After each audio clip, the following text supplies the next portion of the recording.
Migrant crisis at Poland's border eases pressure on its government. The governing Law and Justice Party's tough stance on migrants seeking to enter the EU from Belarus has lifted its popularity, which had taken blows from COVID and rising inflation. Thousands of freezing, desperate migrants retreated last week from a sprawling encampment along Belarus's border with Poland, but Polish security forces are still mobilized for battle along the frontier, backed by a water cannon, its turret aimed at a threat that has mostly vanished, at least from view. Poland's readiness to repel attack highlights the political calculations of a government in Warsaw that, with its support threatened by rising inflation, a lethal new surge in COVID infections and a host of other problems, is reluctant to let go of a border crisis that has boosted the nationalist governing party, Law and Justice. This crisis suits Law and Justice and allows it to consolidate citizens around the government, as is usually the case in times of danger, said Antoni Dudek, a political science professor at Cardinal Stefan Wyszyński University in Warsaw. Letting the crisis calm, he added, would reverse this because voters would begin to remember all the bad things Law and Justice would like them to forget.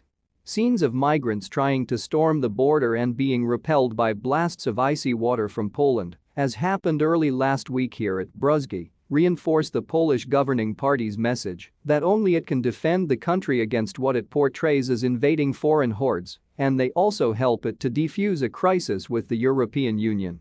Poland joined the bloc in 2004, but has been at loggerheads with it for months over issues like the treatment of the LGBTQ community, women's rights and the rule of law.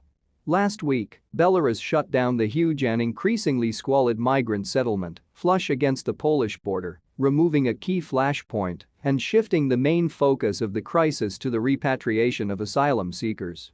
The European Commission estimated on Tuesday that there were up to 15,000 migrants still in Belarus, with about 2,000 near the borders with Poland, Lithuania and Latvia.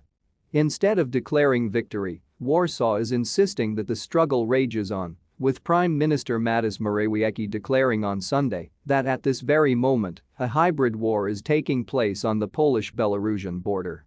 After months of denouncing the European Union as a bully whose insistence on LGBTQ rights and judicial independence posed a threat to Polish sovereignty and Christian values, Poland now presents itself as the bloc's indispensable guardian, promoting a new government slogan with its own hashtag.